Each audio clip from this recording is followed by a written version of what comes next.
drunk to remember how the show went last time. Here's how it works. I take professional creatives, comedians, writers, storytellers, what have you, and I ask them to do short variety show acts inspired by science. Oh, like 10 of you knew your lines. All right, I'm gonna try that again and see if you all pick up on it, because you're a really smart audience, all right? They do acts inspired by science! Much better, thank you. Yeah, and then since all of them are like liberal arts majors, this is the thing that terrifies them, but they do it anyway, I guess, because I'm cute, I don't know. And then I take scientists and I ask them to do something arguably more terrifying. That's right, improv comedy. Ooh. I know. So that's what we have in store for you tonight. We have a great lineup, but before we get to any of that, I kind of want to play a game with y'all. Are y'all down to play a game? All right, so those of you who have seen me on previous science track panels probably know that I have like an obsession with really upsetting animal facts, yeah? Yeah, I heard somebody shout butt teeth, and I love you. Yeah, and all of the people who know me in my personal life know that I have a disastrous dating history, so I've decided to combine these two into a game I'm calling Sea Creature or My Ex. So I'm going to give you a fact about some strange and wonderful creature, and you are going to have to guess whether or not that creature came from the sea. I'm going to have you say sea and also do this little shark fin, so I know what you're voting for. Beautiful, beautiful. Or, you already figured it out, yeah, or my ex.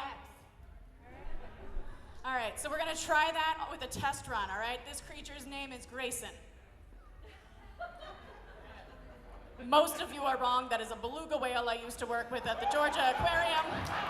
As far as I know, I've never dated a Grayson, but you could fact check me on that. Okay, so the first real fact. This creature sleeps in a bubble of its own mucus. Sea or X? All right, it is a sea creature. I have dated some snorers, but none of them that bad, all right? This is a parrotfish. Parrotfish sleep in a bubble of their own mucus so that their scent doesn't get out and predators don't come to them. I also imagine that if a predator comes across this, the mucus bubble might also be a deterrent. I don't know. I mean, I've eaten at buffets without sneeze guards, so do we have a question in the audience? Is that bleached teeth? You just had to bring up teeth, didn't you? You just had to bring up teeth. I love the science track so much. I just cannot express how much I have missed you all. Okay, next fact. This creature is in a close and parasitic relationship with several of its past lovers. X or sea creature? Oh wow, most of you think X. It's actually both. I've tricked you. Having dated women, I've learned that often they come in a package deal with one or two emotional support ex-girlfriends, as well as emotional support ex-girlfriend's cat and mountain bike and nude painting. I know that sapphics get kind of this reputation for first base is bringing a U-Haul on a date. I'd like to add to the canon that the last date is the storage unit date, in which you just leave all of your crap over at your ex-girlfriend's house. That's what I've experienced. This is also true of the deep sea anglerfish. I saw a couple of you immediately go to sea, so you're in the know. I love this. Yeah, so deep sea anglerfish, really weird. The females are huge and the males are super tiny, and when they mate, they just sort of attach forever onto the female and become a sperm-emitting parasite, which is also something you could call some of my exes. So there's that. Yeah, so fun facts. This is actually really cool. When they do this fusing, the male, his circulatory system blends with the females, and he becomes entirely reliant upon her for nutrition, much in the same way like a fetus works in the womb. And it's just, I'm really comforted by the fact that even in the deep sea, there are man babies. Next fact, this creature looks like a pig's ass. C or X? C. Oh wow, you guys think I'm real mean. All right, I see a good number of C's. Yeah, I'm not that mean, all right? I mean, it's true, but I wouldn't say it on stage, right? No, this is the pig butt worm. One of my favorite sea creatures of all time, right? Scientists have observed that it tends to hang out in the semi-deep ocean, with its mouth parts facing down and face down, ass up is how it hangs out. And I'm very sad to report that it does not have any form of independent motion, which, right, because you look at it and you just think it does a little like. I'm choosing to ignore science on this fact. That's in vogue right now. Next. Next fact. This creature is known I wrote this. To anxiously clench its butthole to prevent fish from swimming into it. Is this a sea creature or my ex? Wow, some of you have chosen X. As far as I know, it's only a sea creature. Those of you who have been to earlier panels will of course recognize the sea cucumber. A story in 3 acts for those of you who don't know about this. So act 1, there's a species of fish that likes to live in the buttholes of sea cucumbers. All right, act 2, the sea cucumber's buttholes developed teeth in an effort to keep them out. Act 3, it did not work. A true Greek tragedy. Someone call Euripides. Oh no, now I have to make the joke. All right, Euripides nuts, because that's what they do in there. That the pearlfish eat the gonads. They eat the gonads. And sea cucumbers can regenerate their gonads, so it's just like a never-ending process of gonad eating. The ocean's horrifying, y'all. Next one. This creature's diet primarily consists of food items that cause it gastrointestinal distress. Is that a sea creature? Oh, you got it. You all got it. All right, yeah, no, this goes out to any of the lactose intolerant people that I've dated who, despite their bodies saying no, will still drown themselves in cheese. I respect it. I respect this vibe. There's some dedication there, I wish the dedication would be applied to other parts of the relationship, but I think I also love cheese more than people, so I can't judge. Glad to have some friends in the audience. All right, this creature went on a problematically horny romp through France one summer. Is it a sea creature or my ex? No, none of my exes are that well traveled. No, this is a sea creature. Very specifically one dolphin.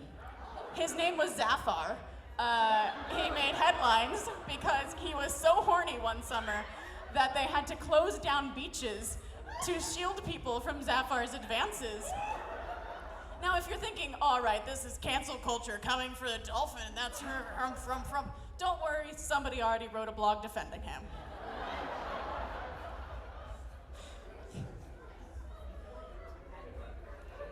Yeah. Next one. This sea creature doesn't participate during mating. It just sends something to its mate to use on themselves. Sea creature or an ex. This is another both. Look, there was a pandemic, right? So I'm guilty of it too. But the Argonaut is the sea creature that does this the best. A lot of cephalopods do this thing where they detach their sperm-laden penis arm and give it to their lady love for her to use at her convenience, which is it's very considerate, honestly. But the Argonaut's sperm-laden penis arm is capable of independent movement. I know. There's gonna be some really weird fanfic written after this panel. This is the last one, my favorite. This creature won't stop getting things stuck up its nose. Is this a sea creature or my ex? No, this is actually a sea creature. It's my favorite news story of all time. There was a while where monk seals just kept getting eels in their nose. Scientists just kept coming across these monk seals with eels. There's no reason for the eel to be in the monk seal's nose. They couldn't figure out what the heck is going on. And one of the news articles, my favorite quote, scientists urged the monk seals to make better choices. Much could also be said of me, right? All right. Enough of all of that. I would like to welcome our first performer to the stage. She's been on pretty much every Solve for X we've had at Dragon Con. You may have seen her on Star Talk Radio. She's been on Comedy Central, HBO, Showtime, lots of different things. And if you like all the stuff that I just said, and then also puns, you'll love Dict Jokes, which is Leanne's book. Please welcome to the stage, Leanne Lord.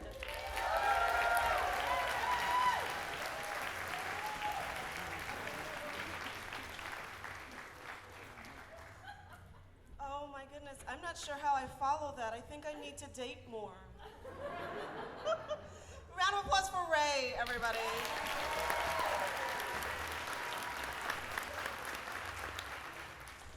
Oh my goodness, I am so nervous because I am so drunk. Okay. All right. Oh, okay. Let me start here. It says right here. Good evening, everyone. it really is a pleasure to be back at Solve for X. When Ray reached out to me and asked me for a science story, I was like, well, I have a medical procedure story. Can I share that? Is that sciencey? She goes, yes. Thank you, Angie, and one other person. Okay, so spoiler alert, I'm fine.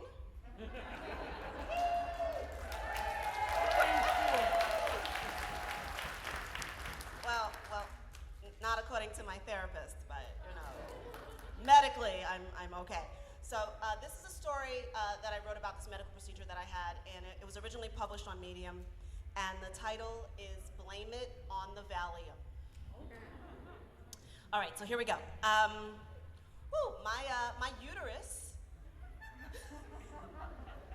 My uterus seems intent on making things. First, it grew a bunch of fibroids, which I had removed, and then a recent sonogram revealed 2 polyps. Me and my doctors decided to remove them with an outpatient procedure called a DNC. Yeah, that stands for dilation and curettage, if you don't know. Yes. And the night before, I had to vaginally insert 4 pills to relax my cervix. I usually just have a glass of wine, but okay.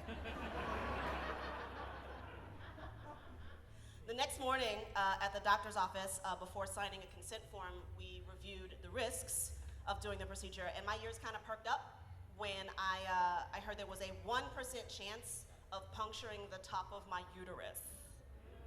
Yeah. Now the doctor assured me that this was rare, and I said, okay, yeah, but if it does happen, how do you fix it?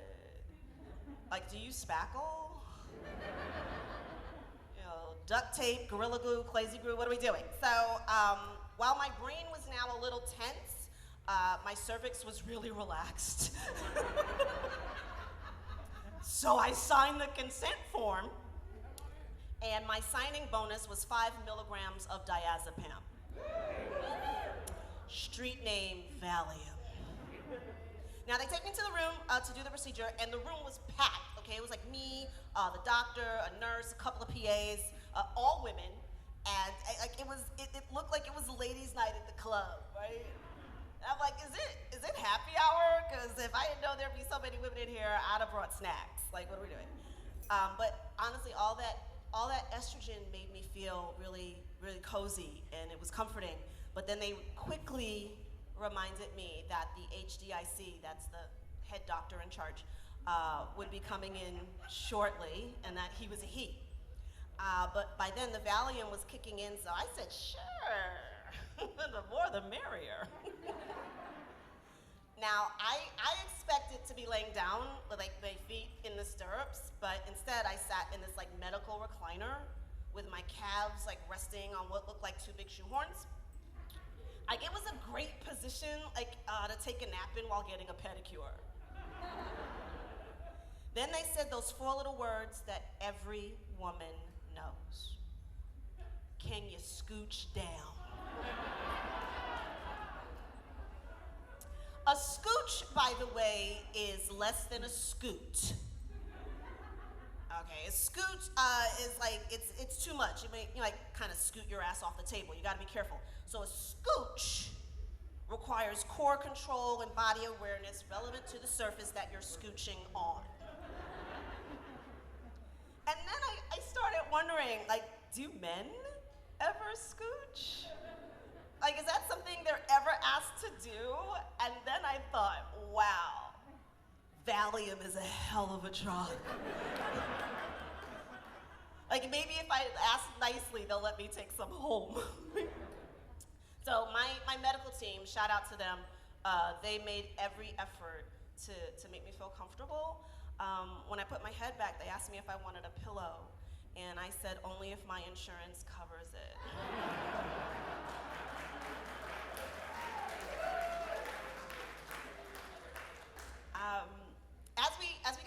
they explained everything they were doing. Like, to numb the area, they said, okay, you're gonna feel a little pinch. Yeah, that was a matter of perspective. Because it didn't feel like a little pinch. It felt like an angry wasp continually stinging my delicates. Yeah. I said, can I get an IV drip of Valium, please? And the doctor, she was really sweet. She said, I'm so sorry. It's going to hurt at first, and then it'll feel better. I said, yeah, I heard that one before. There was a knock at the door, and I said, come in. And in walked he who was foretold, the man doctor. He introduced himself, and I said, my apologies. I usually stand up when I meet someone, but stirrups. But he was just in time for the big show. Okay, they were about to insert a camera so they could see my polyps. And I knew they weren't gonna slide an iPhone up there, because, you know, androids take better pictures.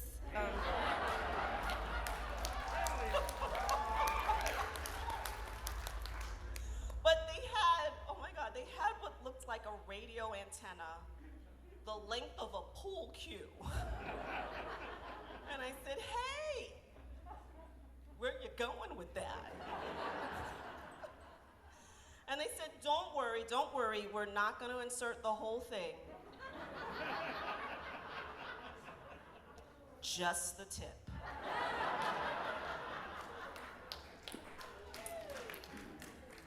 That's what they all say. I said, listen, if I feel that thing at the back of my throat, you've gone too far. Now, the camera revealed not 2, but 3 polyps, everybody, 3. I mean, damn, gentrification is real. And then they said, I said, hey, I probably should have asked this earlier, but now that you've found them, how exactly are you gonna get them out? Like, are you gonna ask nicely? And they said, no, we're gonna chop them up. Yeah, and scoop them out. And I was like on a cooking show? Like, what are we doing? And I realized I probably should have looked up the word curettage before I sat down. Then they said, okay, you're going to hear a loud noise. Yeah, I was expecting like the drill at the dentist. Instead, it sounded like a kitchen blender. And I was like, hey, who ordered the margaritas? And the doctor, the man doctor, he was like, you're funny. You should take this on the road. And I thought, I don't think a DNC is gonna play well in the red states.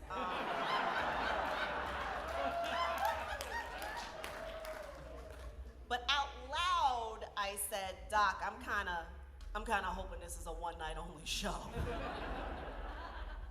So, I gotta tell you, in situations like these, I really just have 2 settings, angry or funny. And funny brought you this story.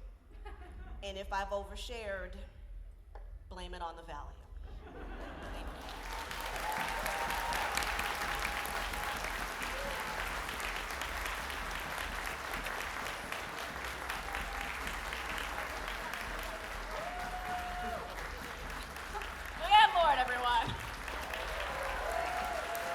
Super in demand, so she has to run out to another panel in another ballroom because everyone wants her time. Yeah, but we're taking the story on the road now. yeah, it's going. I feel like all of my bepussied brethren in the audience just like this was a visceral experience listening to that story. I use bepussied because like person with vagina and person with penis are just so complicated. My mouth doesn't work that well. But pussied, but testicled. Can we just agree on this as a society? Thank you, I appreciate you. So, I mentioned earlier in the oh God. I mentioned earlier in the show that I like torturing scientists on stage. So we're gonna do that right now. How many of you here have experienced slideshow karaoke before? You all love it so much, you literally will not let me not do it on this show. We accidentally skipped it one year for time, and I've never heard the end of it, which is fine. So that's what we have up next. I'm gonna bring up to the stage engineer, professor, children's book author, snappy dresser, Ryan Kuntzel.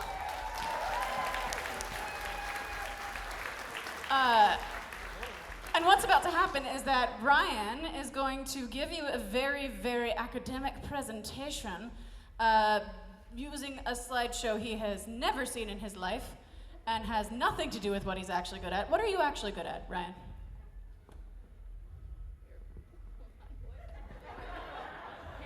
Clearly not microphones. Oh my goodness, this is a hideous disaster.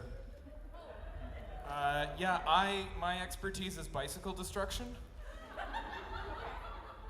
I teach programming and calculus, so I'm highly qualified for whatever is about to happen.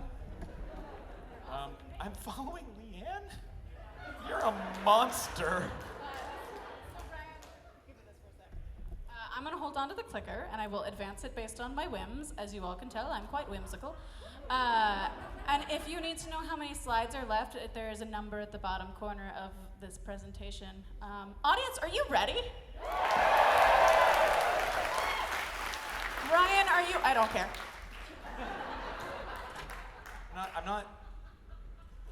Oh no. All right, there. I am from Canada, right? So we do science a bit different up north. First thing, those are too many words, so I'm just gonna skip that. So the great thing about socialized healthcare is that it don't matter really if you're a camel or if you got a tiny little bacterium in your eye. You get the healthcare regardless.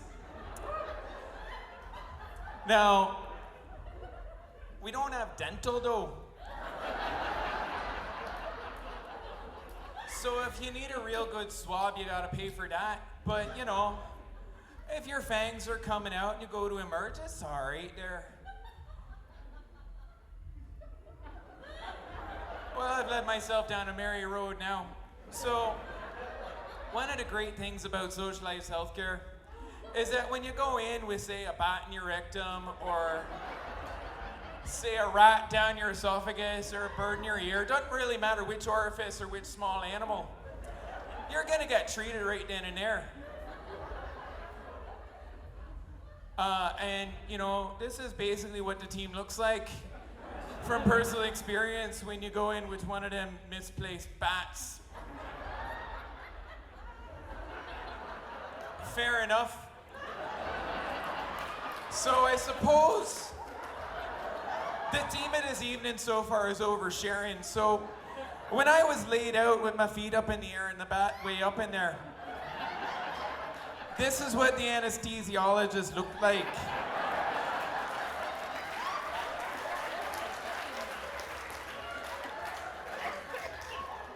His name was Pat. We're good buddies now. We go out drinking on the weekends. He never looked at me quite the same again, no. Yeah, that's more what he looks like. There's sort of both a look of terror and desire in his eyes at the same time. I think it's an anesthesiologist thing. That's generally how I react to it.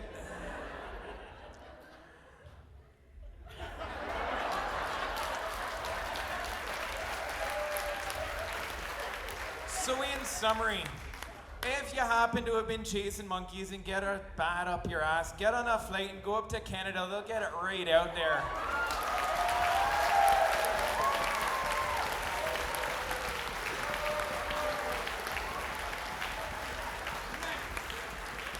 I am a menace.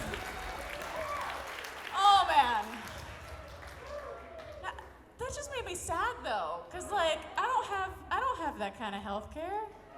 I was trying to get the dentist on the teeth panel to fix my cavity. That's how bad my healthcare is. Well, then be real careful around bats. You make valid points. All right, are you ready for our next performer? Great. So our next performer is one of my favorite authors. He's written a lot of very funny books and series. There they are.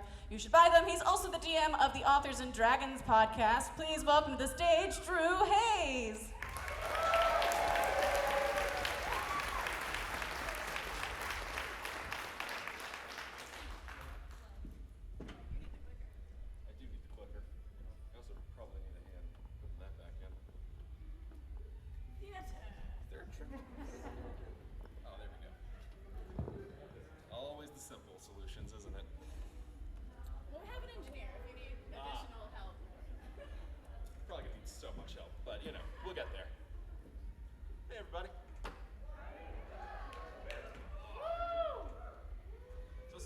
Solfrex and my first Dragon Con.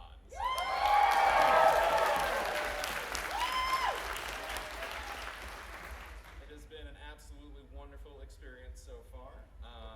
And tonight... Can you hear me now?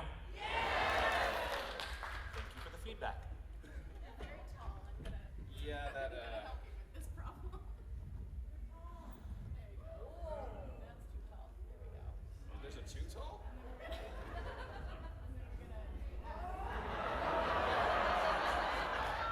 Don't worry, she's not inserting the whole thing.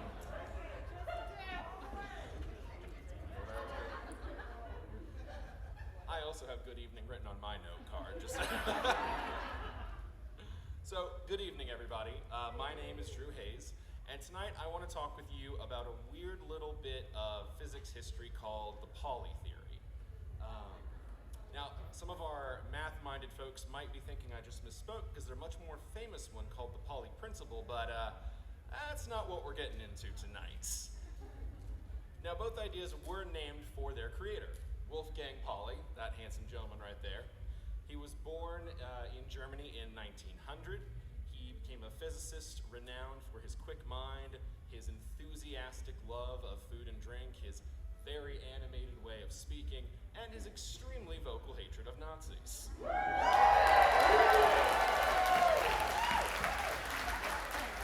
Solid bro all around. And also, he broke just so much shit. There's an old joke that theoretical physicists cannot touch experimental equipment without breaking it. And by that measure, it could be argued that Wolfgang Pauli was the greatest physicist to have ever lived. He didn't even have to touch equipment. There are multiple recorded instances of him crossing a lab threshold and shit just going. In one particularly egregious example, his friend had a complex apparatus that collapsed without explanation. And then months later, they found out that it occurred at the exact same time that Pauli had been stopped over in that town with a train. So, about a 5-minute window there.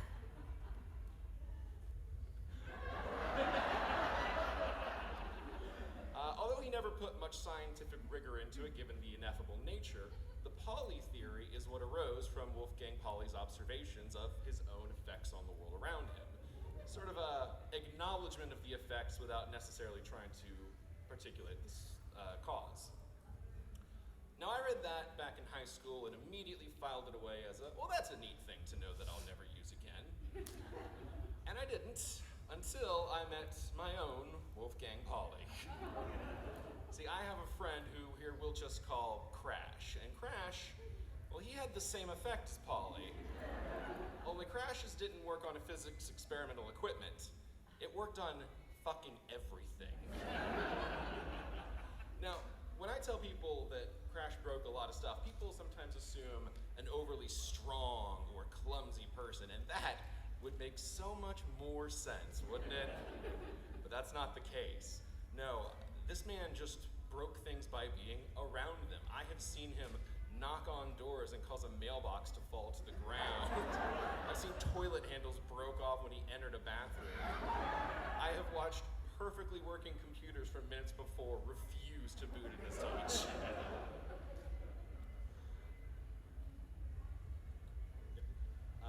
So as much as it is strange and often strains credibility, the Pauli effect is real, so far as I can tell. And over my years, I've grown to think it encompasses more than just wanton destruction. So when you think about it, a lot of us have people we know that have curious effects on the world. Speaking just anecdotally for myself, I have a friend who can walk into an empty store and leave with a line at the cashier behind him. Not a great friend to bring into a service industry, but a cool thing to notice. I also had a friend who had such a consistent streak of catching every single bad luck break possible that truly the refrain in our friend group was, man, God hates Kyle. Now, even speaking personally, I have a weird habit of ending in sitcom-like coincidences, but that's a talk for a different day. So ultimately, the poly theory is probably just a little bit of historical tidbit paired with an admittedly weird amount of coincidences. But I do think it's interesting, and it gives us permission and pause to wonder, how many times can you dismiss it as coincidence before it becomes willful? And how strange is it that as I gave this speech, a lot of you thought of your own crashes, people who have their own little effects on the world that you can never quite explain. Maybe it is all coincidence. Maybe the poly theory is the first step on something a lot bigger than any of us realize. But I always found it interesting to consider the idea that our actions can reach out much further than we realize, rippling forth in ways seen and unseen. It's kind of nice to think that every choice we make and everything we do has the ability to matter, even if we don't see those consequences directly. Thank you for your time.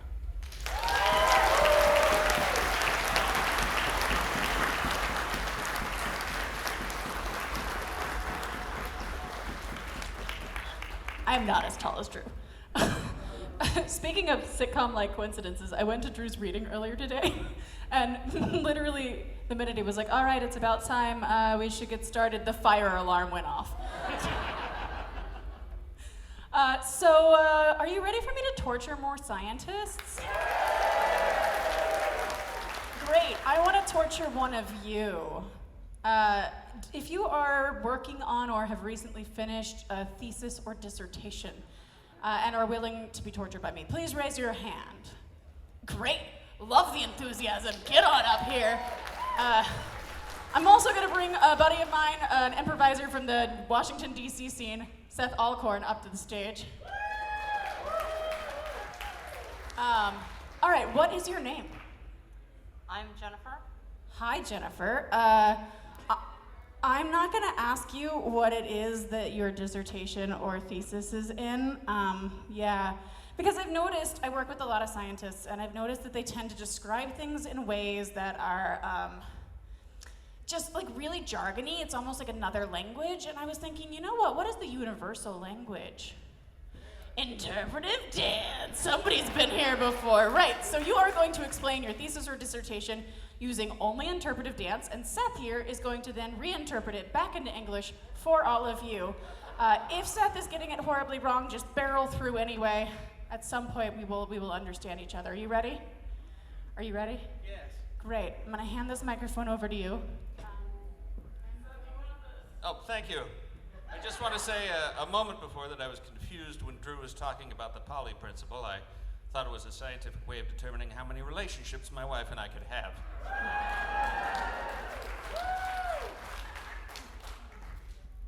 Also, this is my first time on stage at Dragon Con. And in about 5 years, so let's see how well this goes. All right, you have 2 minutes. Ready, go.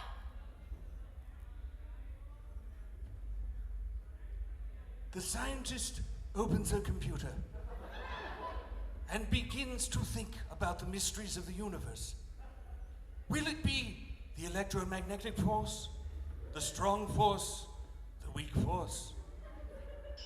No!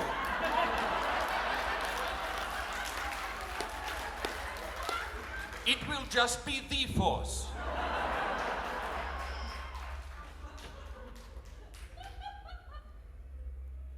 Yes, yes, she's got an apple. She's going to throw it up into the air and cut it with her lightsaber.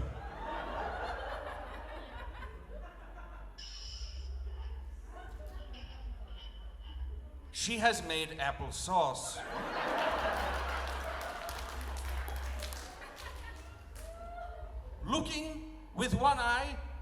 Probably through a telescope, but who knows? She ponders.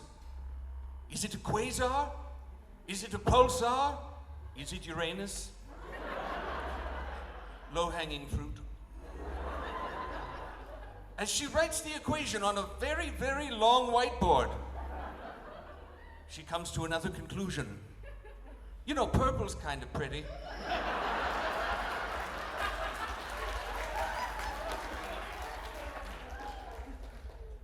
But then, no, she has it. She's got it.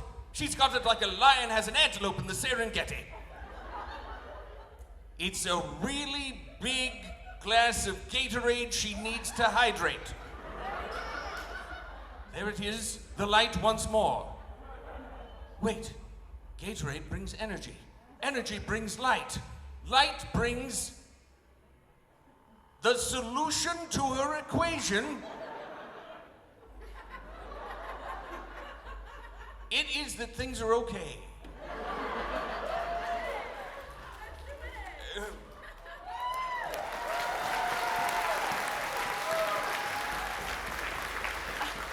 Thank you to our interpreter, Seth. You can go ahead and sit down. No, you can't sit down yet. We have to talk. So, what in the world did you actually study? So this lightsaber has my thesis title on it. Can I read it and then explain it? This was a graduation gift from friends I go to DragonCon with, because they're cool. So I'm an astronomer, hence the star dress. Yes, they do glow in the dark. So I study objects known as brown dwarf stars, which are little stars. If some of you went to Space Track yesterday. They're basically halfway between a star and a planet. And I wanted a short thesis title. My thesis advisor wanted a long thesis title. We settled on the following, which was shorter than his. I just want to state for the record I did make it shorter. 2 near-infrared spectroscopic studies of ultra-cool dwarfs, a proper motion survey follow-up, and a high-resolution investigation.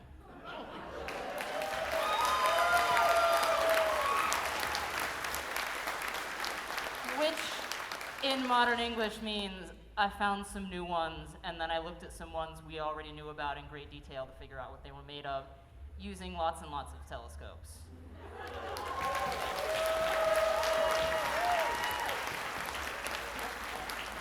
What I love about the DragonCon audience is that as soon as you said brown dwarf stars, I saw like multiple fandom. There's like a fandom for dwarf stars.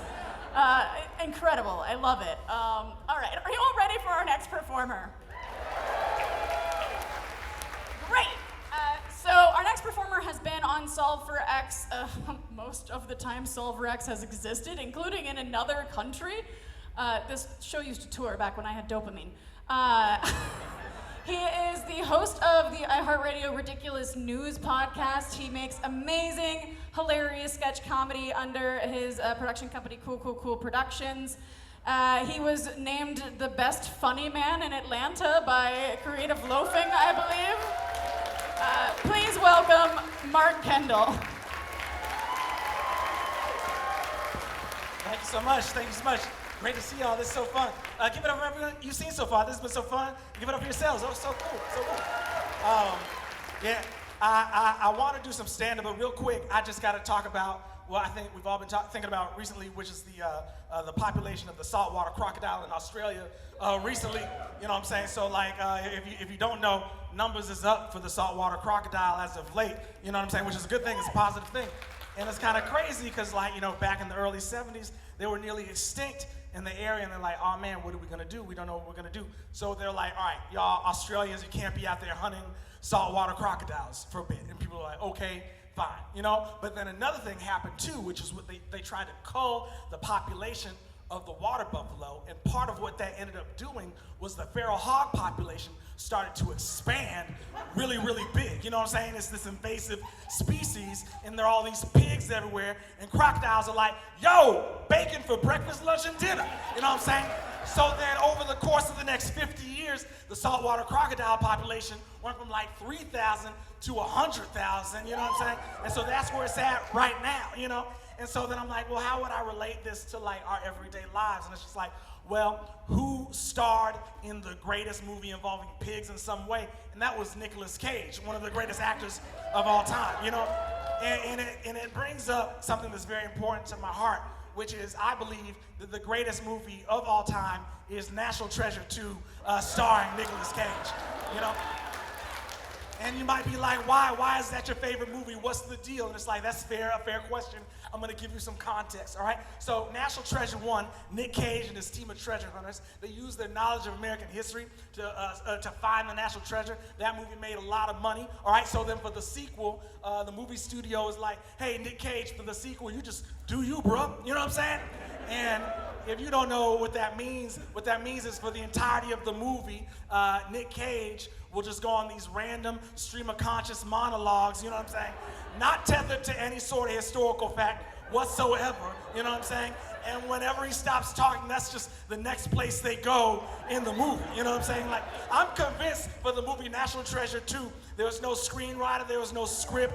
They would just record Nicolas Cage going on one of these diatribes, and the moment he says something affordable, they stop recording the camera, they pick up Nick Cage, take him to the next place, put him down, and like keep recording, you know what I'm saying? Like, a very typical scene in the movie National Treasure 2. Nick Cage and his team of treasure hunters, they'll be like in a deep, dark cave, you know what I'm saying, looking for the second national treasure, and they'll come across like an old scroll or something left behind by one of the founding fathers, and it'll have a real cryptic message on there, some cryptic riddle left behind by one of the founding fathers. It'll say something like, the founding fathers always went left. And all the treasure hunters, they're stumped. They don't know what to do. They don't know what to do. Everyone except Nick Cage, he pops out of nowhere and he's like, we gotta go to London. And I was like, what? What, Nick Cage? We gotta go to London? What? And then he uses that as an invitation for one of these random monologues, you know what I'm saying? And he's like, isn't it obvious? The riddle said the founding fathers always went left. Well, what's the opposite of left? Right? You know what I'm saying? Left, right, are directions left, right, up, down, left, right, up, down, start. That's a video game cheat code, all right?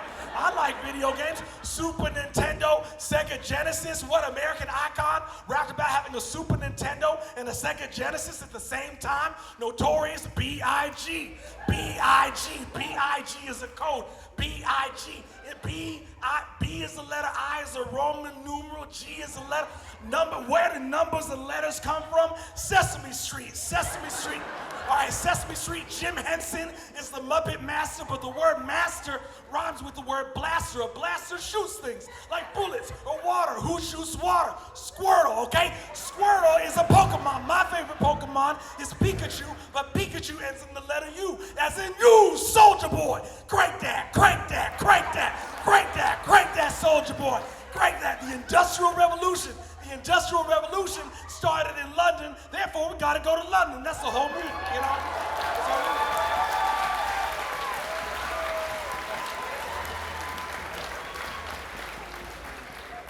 It's the greatest movie of all time, and if they ever gave me the keys to the franchise, I know exactly what I would do for National Treasure 3, okay? For National Treasure 3, what I would do is I replace Nick Cage with Sam Jackson, all right? And it'd be about Sam Jackson getting black people paid. It'd be called National Treasure 3, The Search for Reparations, okay? So that's what it would be, all right? And so what they would realize is that all these years, reparations for black folk have been collecting at the center of Stone Mountain, all right? And at the center of Stone Mountain. But the only way to get all the gold and the cash out is to blow up the Confederate monument on the front of the mountain, all right? Yeah. So like they blow up the monument, right? And there's blood spewing out of the mouth of the Confederate soldiers. And so then Sam Jackson's like, oh man, that looks so fun. So he grabs a snowboard and he's like snowboarding down the mountain like, woo, ha ha, woo, yeah. And that's just the first 10 minutes of the movie, you know what I'm saying? Like, the rest of the time, he's just doing fun things with his friends, you know what I'm saying? Like, he's discovering things about himself. He's like, you know what? I really do like listening to music on vinyl. And so he buys a DMX album that has the favorite beat, the best DMX song of all time. The one where he goes, y'all gonna make me lose my mind up in here. Y'all know the scripture. It's my favorite DMX song. It's my favorite DMX song because when you break down the punctuation further, it goes up in here, question mark, dot, dot, dot, up in here, period. Which means that in the ellipses, DMX realized that it is in fact here that he's supposed to lose his mind, you know? So of course it begs the question, what happened to DMX in this ellipses that gave himself such a self-realization? Well, I postulate that this is DMX asking us, the listener, to make the distinction between the ego and the self, you know what I'm saying?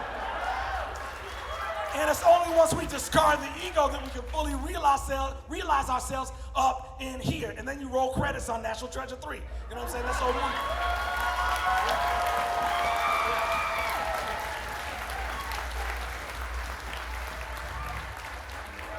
Yeah, I think it'd be a good movie. I don't even understand why there's even like a debate now on Confederate monuments, you know. Some people are like, we gotta keep it up, it's a part of our history. Everybody else is like, what, you know? Me, I believe in recontextualization. So what that means is, let's say you have a Confederate monument and no one's taking it down. What you need to do is you need to build around it to tell the full story of what happened. You know what I'm saying? So let's say, for example, in the middle of the road, you have a Confederate soldier. You know what I'm saying? What I'm saying is you got to build a bigger statue above it of LeBron James dunking on him. You know what I'm saying? You know what I'm saying? Or it's like, or let's say you have a Confederate soldier on a horse and the horse is on his hind legs. You build a bigger statue next to it of Aretha Franklin, you know, crossing them up. You know what I'm saying? Like, you might be like, Aretha Franklin never played basketball. And I'm like, yes, I know. The South never won. It makes sense. You know what I'm saying? Like, you know.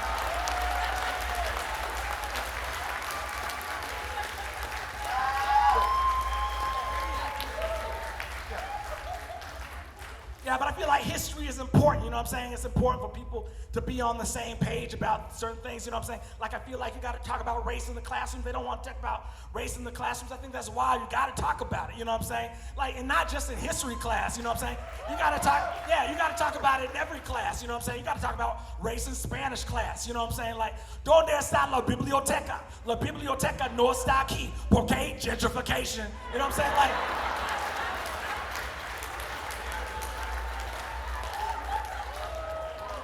that's what you need to do. Otherwise, you get the weirdest jobs in the world. Like, for example, the weirdest job I ever had, this is true, the weirdest job I ever had was I did ghost tours on a slave plantation. This is really true.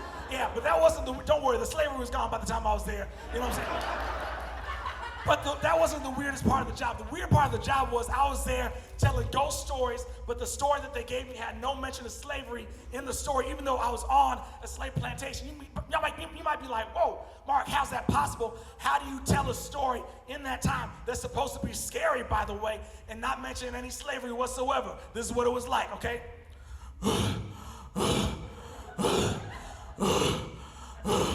Hello, welcome, weary travelers. I'm sorry I'm out of breath. I've been working hard all day on my unpaid internship. If you follow me here through the kitchen, on the racks and on the shelves, you'll see many seasonings and spices that historically white folks have never touched. But somehow it keeps getting in the food. We don't know how. Over in the corner is the banjo. The banjo has its origins in Africa. How did a banjo from Africa get all the way here to Georgia? Your guess is as good as mine, you know?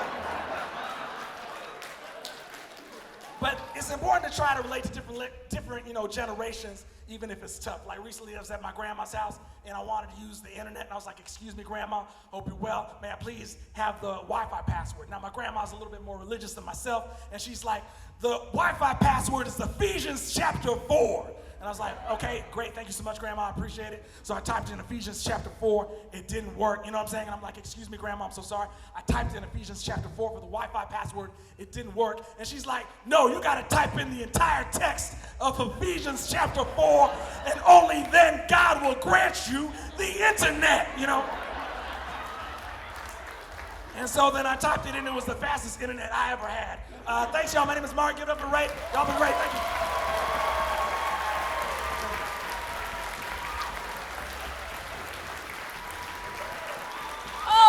Kendall, everyone.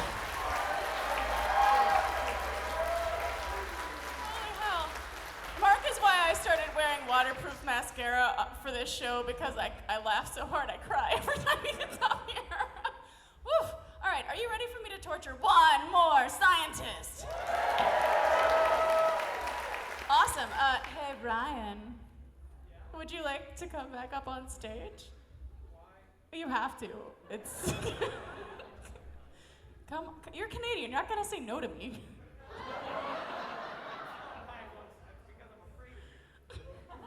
Very validly so. Do you have to fight a wizard to get up here? Oh, you have to become a wizard to get up here. All right, that's fair. So to preface this next slide show that I'm going to inflict upon Ryan, I want to say that I did modify the slides slightly, but significantly less than you think. And with that cryptid note, I'm just gonna. Hello again, everyone. Thank you, that's very kind of you. Yeah, let's follow professional comedians. I teach calculus. But I got a pretty hat, thank you, sir. Now I'm a wizard. Oh, I don't know what that means. But welcome to Hogwarts.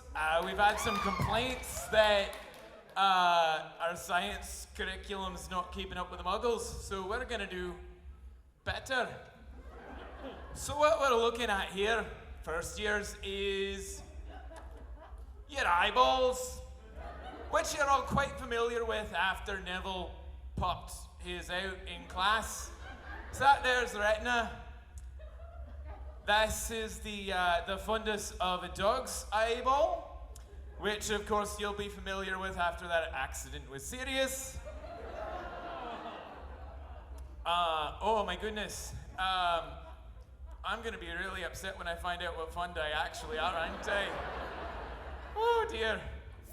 So, now what we're gonna be doing with these fundi is replacing the sorting ceremony, which we've been told is unscientific.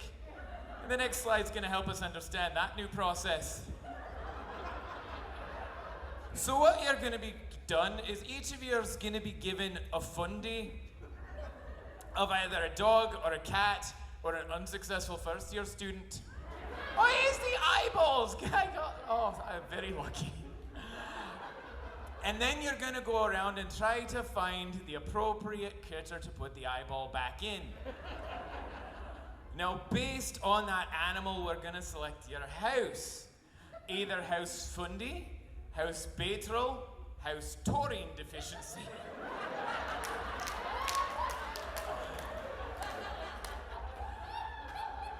Now, we all understand that House taurine deficiency is a little bit sleepy. But they're well loved anyway. Now, if you got an old cat fundi, that's fine, or fundus. Sorry, fundi is the plural. Fundus is the singular, as we all know. If you happen to have been given an old cat fundus, that's fine. Just give it a lick. It'll clear right up. But because right after the licking therapy, it really repairs the fundus, and you get a nice clear image, and you can see the house that science has selected for you.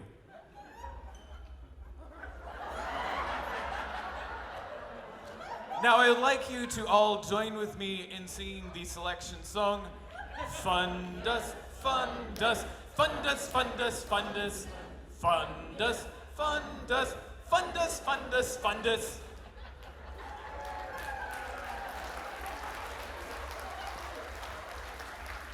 And if you are successful in getting to your house, you will find a one-day-old pup waiting for you in your bed for your future experimentation. Thank you. Any questions?